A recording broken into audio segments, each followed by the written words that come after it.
وَإِذَا سَأَلَكَ عِبَادِي عَنِّي فَإِنِّي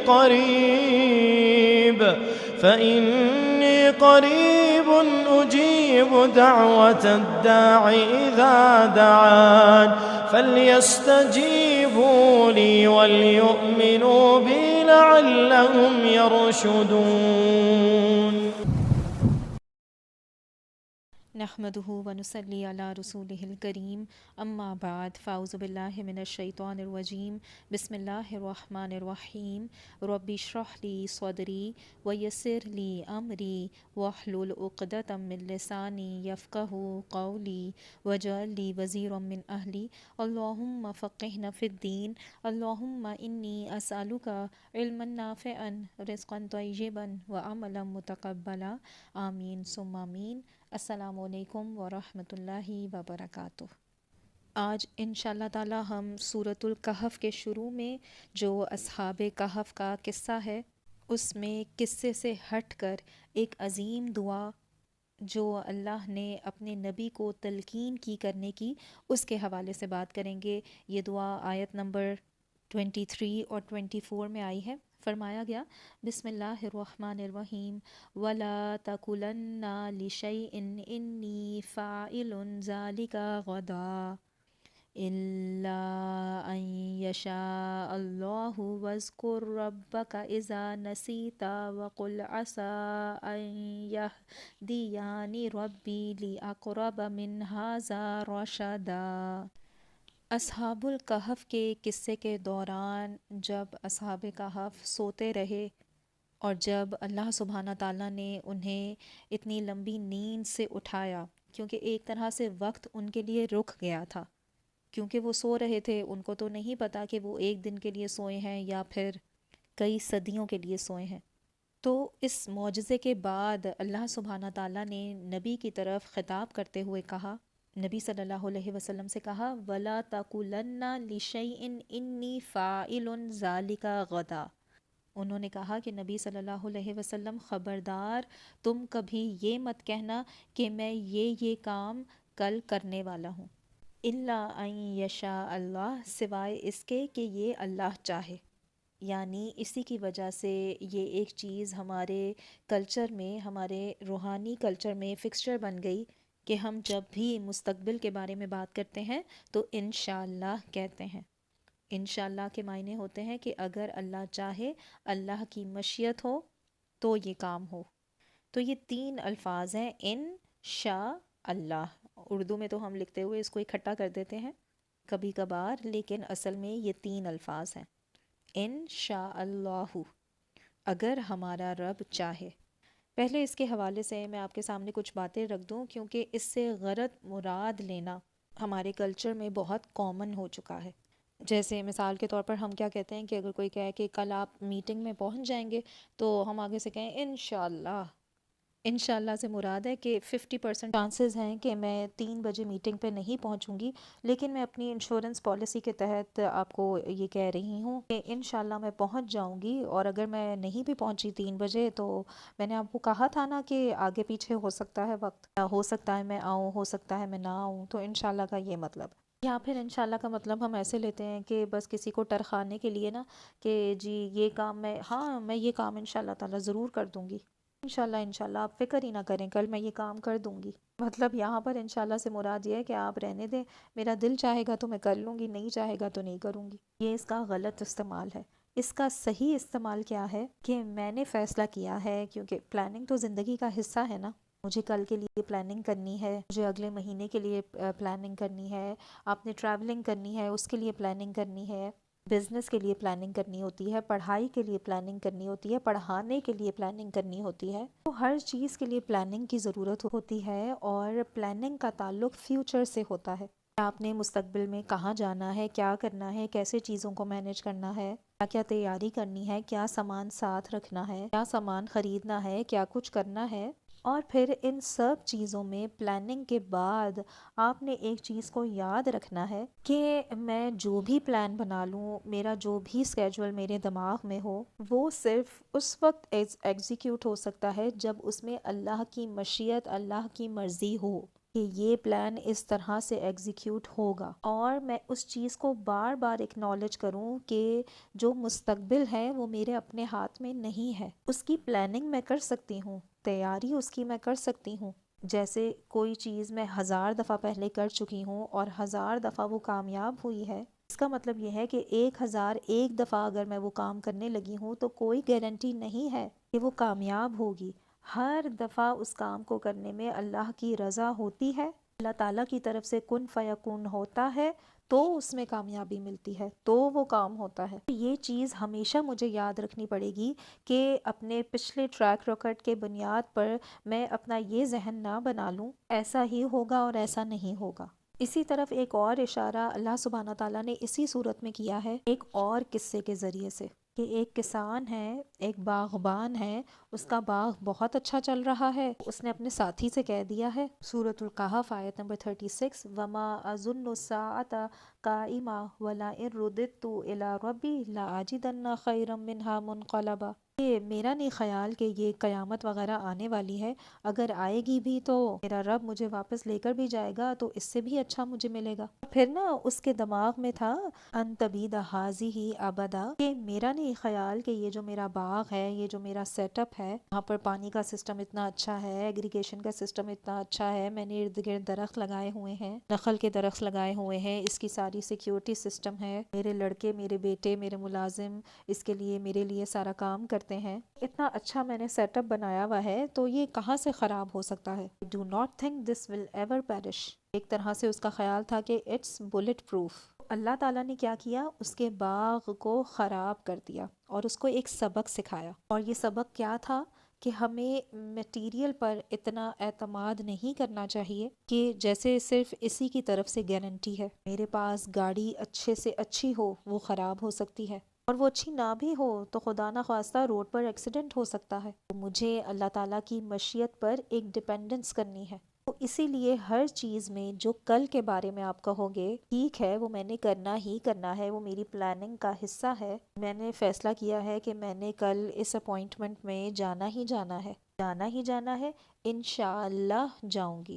آپ کی کمٹمنٹ اپنی جگہ ہے، آپ کر سکیں گی یا نہیں یہ اللہ تعالیٰ کے ہاتھ میں ہے۔ تو یہ ایک ایکنالجمنٹ ہوتی ہے جس کا ہمارے کلچر میں حصہ بننا چاہیے، اور اس لفظ کو غلط استعمال نہیں کرنا چاہیے، اس کے ذریعے سے سستی اور وقت کی پابندی نہ کرنا، ان چیزوں کی طرف ہم مائل ہو جاتے ہیں اس کا بہانہ لے کر۔ یہ ایسی بات نہیں ہو رہی کہ بس اللہ کی مرضی نہیں ہوئی، نہیں، اللہ کی مرضی تو تھی، آپ نے سستی دکھائی، اس پر اللہ کو بلیم نہ کریں۔ یہ تھی پہلی بات۔ پھر کہا الا ان یشاء اللہ واذکر ربک اذا نسیت، کہ آپ اپنے رب کو یاد رکھیں جب آپ بھول جائیں، یعنی فرض کریں کہ آپ نے کسی کو کال کی کہ اچھا کل ملتے ہیں، السلام علیکم، وعلیکم السلام، اور کال ہینگ اپ ہو گئی، پھر اس کے بعد آپ کو خیال آیا کہ میں نے انشاءاللہ نہیں کہا، تو آپ اس وقت کہہ دیں میرے رب میں نے آپ کی مشیت کا ذکر نہیں کیا، کل ملیں گے انشاءاللہ۔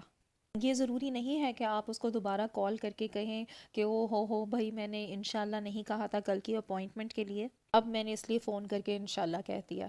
آپ کو اس کو بتانے کی ضرورت نہیں ہے، آپ نے اپنے رب کو بتانا ہے، اپنے رب کو بتانے کی ضرورت ہے۔ ہاں اس کو یاد دہانی کے لیے آپ کہہ دیں، اس کا بھی فائدہ ہو جائے، اس کو بھی یاد آ جائے، تو آپ اس کو میسج کر دیں کہ انشاءاللہ کل ملیں گے۔ تو یہاں پر کیا کہا گیا کہ جب بھول جاؤ اور یاد آ جائے تو تب کہہ دیا کرو، تب یاد کر لیا کرو۔ پھر دوسری بات اس میں ہے کہ ذکر کا تعلق نا دل سے ہے، اور جو چیز میں یاد کر رہی ہوں نا کہ انشاءاللہ اللہ کا ذکر ہے، یہ ہم نا اس کو بالکل ایسے سمجھے کہ کلچر کی طرح نا بغیر سوچے سمجھے اس لفظ کو کہہ دیتے ہیں بس، ہاں جی انشاءاللہ کل بات ہوگی، انشاءاللہ کل یہ ہوگا، انشاءاللہ انشاءاللہ، اور ہم سوچتے نہیں ہیں اس بارے میں، بس ہم اس کو کہہ دیتے ہیں۔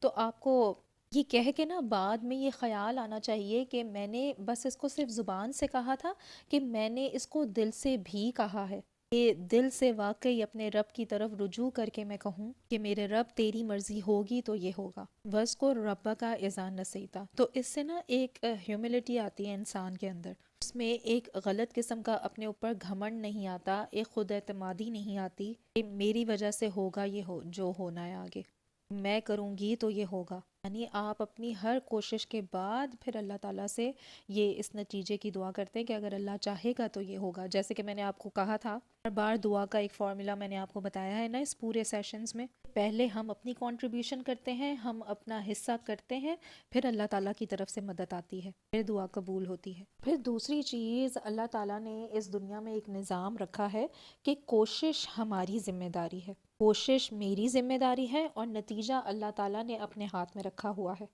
کوشش میں کتنی ہی کر لوں، نتیجہ اللہ تعالیٰ کی طرف سے آئے گا تو آئے گا، میری کوشش کی وجہ سے نتیجہ نہیں آئے گا. اسی لیے قیامت کے دن بھی نتائج کی بنیاد پر فیصلہ نہیں کیا جا رہا. ہمیں کہا جا رہا ہے الیس للانسان الا ما سعی، جو کوششیں اس نے کی تھیں اسی کی بنیاد پر اس کو دیا جائے گا. جیسے آپ دیکھیں کہ بچے ہوتے ہیں جو اسکول میں پڑھائی کر رہے ہیں، وہ ایک دم برابر سب تیاری کر رہے ہوتے ہیں، پڑھائی کر رہے ہوتے ہیں، لیکن جب نتیجہ آتا ہے تو ہر ایک کے سکور برابر نہیں ہوتے.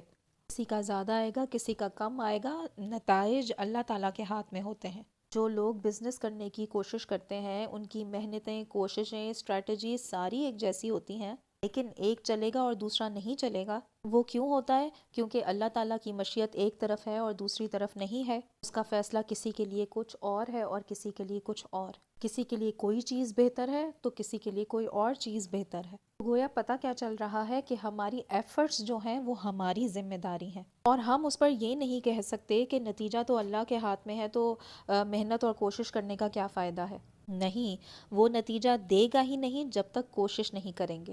یعنی نتیجے کی ڈپینڈنس پھر بھی اس پر ہے، نتیجہ میرے ہاتھ میں کبھی بھی نہیں ہو سکتا. تو اصل میں یہ کانسیپٹس، یہ چیزیں ایک دفعہ ذہن میں بیٹھ جائیں تو اللہ تعالیٰ پر توکل گہرا اور آسان ہو جاتا ہے، اور پھر آپ کو نتائج کی بنیاد پر اپنی ویلیو کرنے کی بجائے کوشش کی بنیاد پر اپنی ویلیو کرنی آ جاتی ہے. میں نے کتنا ٹائم لگایا، اور اسی فلسفے کو مزید آگے بڑھاتے ہوئے فرمایا گیا، اور اسی آیت سے ریلیٹڈ پھر آگے جو دعا آ رہی ہے وہ ایک عظیم دعا ہے، بلکہ آپ سمجھیں کہ عظیم ترین دعاؤں میں سے ہے قرآن کی، آپ کے مائنڈ سیٹ کے اعتبار سے. باہر کے ملکوں میں نا جیسے بزنس سیمینارز ہوتے ہیں جس میں بڑے بڑے نام ہیں جو مائنڈ سیٹ کے حوالے سے بات کرتے ہیں، اور لوگ 10,000 ڈالرز ایک ایک دن کا سیشن اٹینڈ کرنے کے لیے پے کرتے ہیں. اور مائنڈ سیٹ کے حوالے سے جو باتیں آپ سنیں گے نا وہاں جا کے، آپ یقین جانیں کہ جو باتیں وہ لوگ کرتے ہیں آپ کبھی ان کو آبزرو کریں، اور قرآن میں جو باتیں کہی گئی ہیں ان کو آبزرو کریں. جو قرآن میں باتیں کی گئی ہیں نا وہ ان کی باتوں سے کہیں زیادہ ویلیویبل ہیں، اور وہ ساری چیزیں جن کے بارے میں وہ بات کرتے ہیں، جن کے بارے میں وہ سکسیسفل ہیں، قرآن میں وہ بھی موجود ہیں اور ان سے کہیں مزید زیادہ آگے موجود ہیں. اور یہ آیت ایسی ہے جو مائنڈ سیٹ والی آیت ہے. فرمایا گیا وَقُلْ عَسَىٰ أَن يَهْدِيَانِ رَبِّي لِأَقْرَبَ مِنْ هَٰذَا رَشَدًا. میری دعا ہے کہ اگلے کچھ منٹس میں جو باتیں میں آپ کے سامنے رکھوں گی وہ واقعی آپ انٹرنلائز کر لیں گے، کیونکہ یہ واقعی بہت پیاری چیز ہے، بہت خوبصورت چیز ہے. اگر آپ کی اور میری پرسنالٹی میں یہ چیز آ جائے تو کامیابی ہی کامیابی ہے. وہ کیا ہے؟ فرمایا گیا وَاذْكُرْ رَبَّكَ إِذَا نَسِيتَ، اپنے رب کو یاد رکھو جب بھول جاؤ. وَقُلْ عَسَىٰ أَن يَهْدِيَانِ رَبِّي، وَقُلْ اور کہو عَسَىٰ أَن يَهْدِيَانِ رَبِّي لِأَقْرَبَ مِنْ هَٰذَا رَشَدًا. امید ہے کہ میرا رب مجھے اس سے قریب راستے پر، سیدھے راستے پر ہدایت کرے گا. آپ دیکھیں کہ مختصر سے الفاظ ہیں لیکن اس کے اندر پوری کائنات پنہا ہے. تو اس کو سمجھنے کی کوشش کرتے ہیں. پہلا لفظ ہے یہاں پر عسا. عسا سے مراد ہوتی ہے امید، آپٹمزم. آپ کے اندر ایک مثبت سوچ ہے کہ فیوچر میں اچھا ہوگا. آپ کو فیوچر کے بارے میں انگزائٹی نہیں ہے اس کی وجہ سے. آپ کو اس سے پہلے بیڈ نیوز، بری نیوز آتی رہی ہیں، کل، اس سے پہلے، اور آپ سمجھیں کہ میرے ساتھ بس یہی ہوتا ہے. مجھ پر تو نا جیسے کوئی کرس ہے، کوئی لعنت ہے کہ میرے ساتھ ایسا ہی برا ہونا ہے، ایسے جیسے میرے اوپر نا کوئی کالا بادل چھایا ہوا ہے اور میرے ساتھ کبھی کچھ اچھا نہیں ہوتا، ہمیشہ خراب ہی ہوتا ہے اور ہمیشہ خراب ہی ہوگا. یہ جو پیسمزم ہوتا ہے نا انسان کا کہ وہ پیچھے کی چیز دیکھ کر آگے کے بارے میں بھی نیگیٹو ہو جاتا ہے، اس چیز کو برباد کیا ہے عصا نے. جب آپ یہ دعا کرتے ہیں اور عصا کا لفظ استعمال کرتے ہیں تو گویا آپ پازیٹیو ہو گئے فیوچر کے بارے میں. جیسا آپ اپنے رب کے بارے میں گمان کرو گے ویسا وہ ریالٹی میں بنائے گا. آپ آپ کی حقیقت کو بنائے گا۔ مشہور حدیث ہے انا عند ظنی عبدی بی، حدیث قدسی میں آتا ہے کہ جیسا میرا رب میرے بارے میں سوچتا ہے میں ویسا ہو جاتا ہوں۔ اگر بندہ سوچتا ہے کہ میرا رب تو میرے ساتھ کچھ اچھا کرے گا نہیں، میرے تو حالات کبھی بدلیں گے نہیں، میری تو کوئی سچویشن کبھی چینج نہیں ہوگی، میرے ساتھ کبھی کیا اچھا ہونا ہے، تو اگر یہی گمان کرو گے اپنے رب کے ساتھ تو وہ یہی کرے گا تمہارے ساتھ۔ لیکن ایک امید ہوتی ہے اور وہ امید اس کے ٹائم ٹیبل پر ہوتی ہے۔ تو کیا فرمایا گیا؟ عسیٰ ان یہدینی ربی، امید ہے کہ میرا رب میری ہدایت کرے گا۔ اور ہدایت جو ہے نا، جیسے ہر چیز جو مجھے دنیا میں چاہیے، مجھے اپنی ایجوکیشن میں سکسیس چاہیے، مجھے اپنی جاب میں سکسیس چاہیے، مجھے اپنی فیملی سچویشنز میں سکسیس چاہیے، ہر چیز میں جو میں اپنے مسئلے حل کرنا چاہ رہی ہوں نا، اس کا ایک کی انگریڈینٹ ہے، اور وہ کیا ہے؟ ایک چیز ہے جو اگر ہو تو باقی سارے مسئلے حل ہو جائیں گے، اور وہ کیا ہے؟ ہدایت۔ یعنی اگر میرے دل میں واقعی ہدایت آ گئی، اس کے پرنسپلز آ گئے، تو میں اس کو اپنی ہر لائف سچویشن میں اس کو اپلائی کر لوں گی، اور پھر ہر چیز میں میری کامیابی آئے گی۔ تو میں نے اپنے رب سے دعا کی ہے کہ آگے جا کے میرا رب مجھے ہدایت دے گا۔ اور یاد رکھیے کہ ہدایت صرف روحانی ہدایت کی بات نہیں ہوتی، اور بھی ہدایت ہوتی ہے۔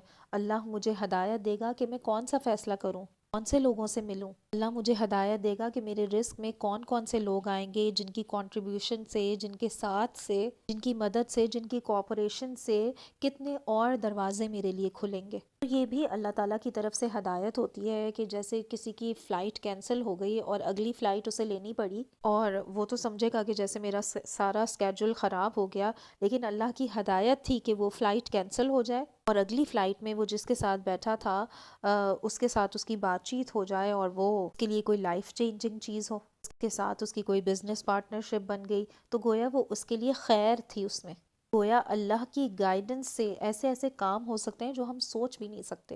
گویا میری امید ہے کہ اللہ مجھے ہمیشہ گائیڈ کرے گا، اللہ مجھے ہمیشہ ہدایت دیتا رہے گا۔ کس چیز کی طرف؟ اب آگے چلتے ہیں اس آیت میں، وَقُلْ عَسَىٰ أَن يَهْدِيَانِ رَبِّي لِأَقْرَبَ مِنْ هَٰذَا رَشَدًا۔ یہ لِأَقْرَبَ مِنْ هَٰذَا رَشَدًا اس دعا کا سب سے اہم حصہ ہے۔ دیکھیے میں آپ کو ایک مثال دیتی ہوں، آپ سمجھیں کہ میرے یہ دو ہینڈز ہیں، ایک رائٹ اور ایک لیفٹ۔ رائٹ میرے سفر کا آغاز ہے، اور لیفٹ میرے سفر کی انتہا ہے، ٹھیک ہے؟ تو میں جب انتہا تک پہنچتی ہوں نا، اس کو عربی میں کہتے ہیں کہ جیسے میں کسی کو ہدایت دوں کہ انتہا تک پہنچنا ہے، تو وہ کہتے ہیں ہدایت کا لفظ لام کے ساتھ، ہدا لہو۔ اور اگر میں اس کو ہدایت کے راستے کی طرف، نتیجے کی طرف نہیں، راستے کی طرف اس کو بتا رہی ہوں کہ یہاں سے ٹرن لینا، یہاں سے ایسے جانا، تو اس کو عربی میں کہتے ہیں ہدا الیہ۔ تو الہ کا لفظ استعمال ہوتا ہے رستے کے لیے، لیکن لام کا لفظ استعمال ہوتا ہے نتیجے کے لیے۔ تو قرآن میں ہے کہ اللہ سیدھے راستے کی طرف ہدایت دیتا ہے، یہدی الی طریق مستقیم۔ سورۃ الاحقاف میں آتا ہے آیت نمبر 30 میں، یہدی الی الحق و الی طریق مستقیم، یعنی وہ ایک سیدھے راستے کی طرف ہدایت دے رہی ہے۔ یعنی قرآن جو آپ کو ہدایت دے رہا ہے کہ ایک راستے کی طرف آ جاؤ اور اس کی طرف سیدھے چلنا شروع ہو جاؤ، جو ترفیت ہے اس کی وہ الہ میں ہوتی ہے۔ اچھا، اب دوسری طرف ہے الحمدللہ الذی ہدانا لی ھذا۔ اب الی ھذا نہیں ہے، لی ھذا ہے۔ اب اس لی سے کیا مراد ہوتی ہے؟ جب ہدایت لام کے ساتھ آئے تو مقصد یہ ہوتا ہے، وہ آیت ہے کہ جنت میں انسان پہنچ گیا ہے، ہم مسلمان جنت میں پہنچ چکے ہیں، اور پھر جنت میں پہنچ کر ہم اللہ کا شکر ادا کرتے ہیں، الحمدللہ جس نے ہمیں ہدایت دی، لی ھذا پورے یہاں تک، یعنی اب ہم اپنے نتیجے تک پہنچ گئے ہیں نا، اس لیے وہاں پر لام کا لفظ استعمال ہوتا ہے۔ وہ لام ہوتا ہے جب آپ اپنی ڈیسٹینیشن پر پہنچ جائیں، جو فائنل آپ کا مقام ہے جہاں پر آپ نے پہنچنا تھا وہاں تک آپ پہنچ جائیں، اور الہ ہوتا ہے رستے کے لیے۔ اس آیت میں اب آپ دیکھیں کہ آپ زندگی کا سفر طے کر رہے ہیں، تو ہمیں توقع ہے کہ الہ کا لفظ استعمال ہوگا، لیکن یہاں پر اللہ تعالیٰ نے کیا کہا؟ وَقُلْ عَسَىٰ أَن يَهْدِيَانِ رَبِّي لِأَقْرَبَ مِنْ هَٰذَا رَشَدًا۔ عربیت کے طور پر ہمیں ایکسپیکٹیشن تھی کہ یہاں پر الى اقرب من هذا ہونا چاہیے تھا، لیکن یہاں پر کیا ہے؟ لی اقرب من هذا۔ تو یہاں پر لی کیوں استعمال ہوا؟ اس سے مجھے اصل میں یہ سیکھنے کی توفیق ملی کہ اگر آج میں کل سے ایک سٹیپ بھی آگے بڑھی ہوں نا، میں نے تھوڑی سی پروگریس کی ہے، میں ابھی اپنے آخری نتیجے تک تو نہیں پہنچی، لیکن قرآن مجھے سکھا رہا ہے کہ یہی میرا الٹیمیٹ گول ہے۔ میرا سب سے بڑا گول کیا ہے؟ پروگریس۔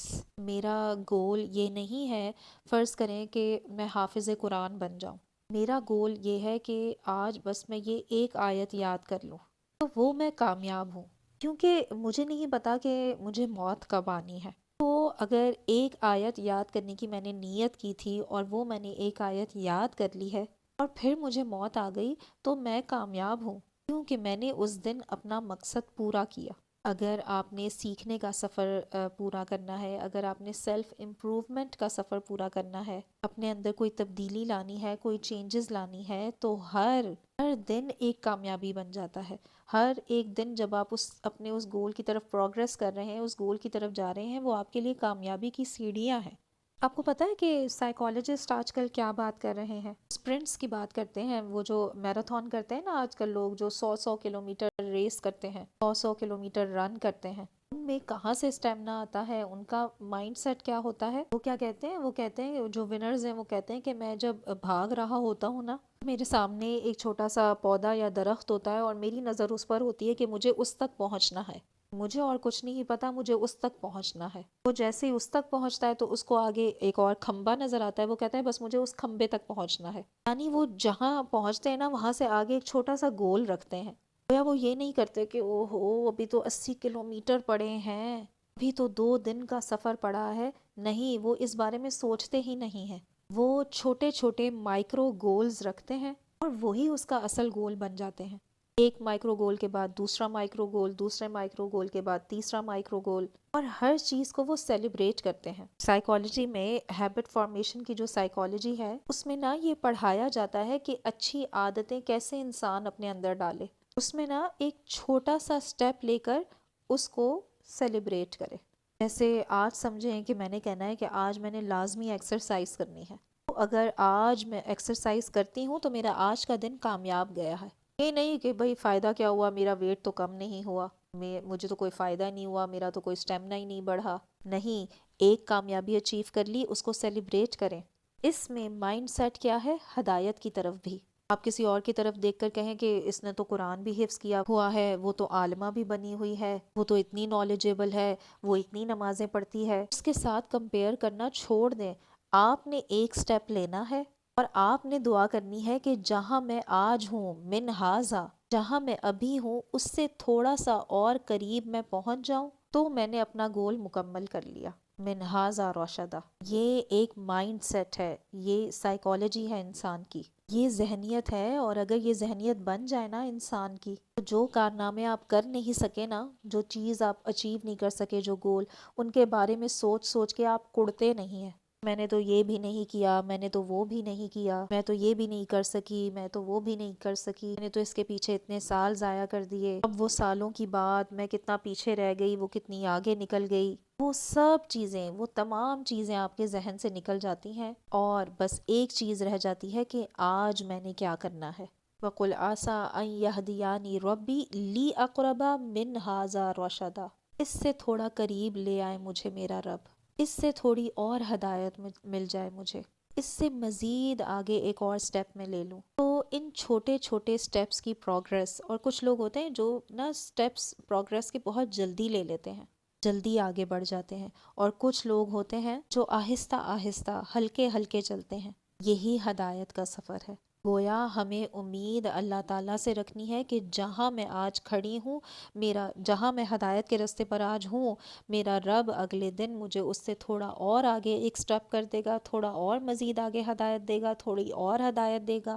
بس میری امید اتنی ہے۔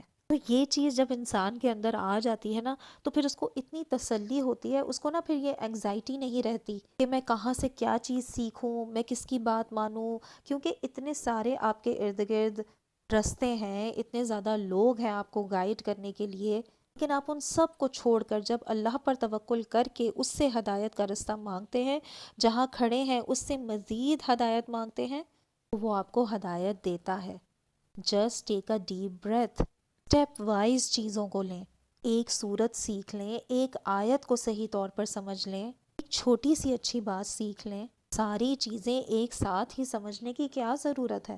یہ ایک سفر ہے انسان کا، لوگوں کی زندگیاں لگ جاتی ہیں قرآن کو سمجھنے میں، اور میں آج بھی یہ کہتی ہوں کہ بہت بہت ہر روز آپ کے لیے نا ایک نئی چیز انفولڈ ہوتی ہے قرآن میں، آپ اس کو جتنی بار بھی پڑھ لیں ہر دفعہ ایک نئے انداز میں یہ آپ کے سامنے آتا ہے، اسی لیے لوگوں کی زندگیاں اس کو سمجھنے میں گزر گئی ہیں، لیکن اس کو سمجھنے کی بس ہمیں کوشش جاری رکھنی ہے، جتنا تھوڑا بھی سمجھ میں آئے اس کو شیئر کریں ایک دوسرے کے ساتھ، جو اچھی بات آپ کو لگی وہ اچھی بات آگے دوسروں تک پہنچائیں، جو احکام آپ کو سمجھ میں آئے، جو حکمتیں سمجھ میں آئیں اس کو آگے ایک دوسرے کو پہنچائیں۔ ایون میرے ساتھ بھی ایسا ہی ہے، مجھے جو بات سمجھ میں آ جاتی ہے میری کوشش ہوتی ہے وہ میں اتنی بات آگے لوگوں تک پہنچا دوں۔ مجھے قرآن کا کوئی ورڈ ٹو ورڈ ترجمہ زبانی یاد نہیں ہے، اس میں میرے لیے کوئی شرم کی بات نہیں ہے، میرے لیے یہ چھوٹے چھوٹے سٹیپس ہی میرے لیے سیلیبریشن ہے، اور میں چاہتی ہوں کہ ہر مسلمان کا یہ ایٹیٹیوڈ بن جائے، کہ یہ رویہ بن جائے اپنے دین کی طرف اور اپنی لائف کی طرف، کہ وہ اپنی زندگی میں چھوٹے چھوٹے سٹیپس کو سیلیبریٹ کریں، اپنی روز مرہ کی زندگی کو، اپنی روز کی عادتوں کو بدلیں، اس میں اپنے لیے ٹارگٹس رکھیں، اس میں اپنے لیے گول رکھیں، اس میں اپنے لیے ٹرانسفارمیشن لائیں، اس سے ہمیں بہت فائدہ ہوگا، اور اس دعا کا فائدہ ضرور اٹھائیں۔ عسیٰ ان یہدینی ربی لاقرب من ھذا رشدا۔ اللہ سبحانہ تعالیٰ ہم سب کو رشد کی طرف، سیدھے راستے کی طرف قریب سے قریب لاتا چلا جائے، آمین ثم آمین۔ السلام علیکم ورحمۃ اللہ وبرکاتہ۔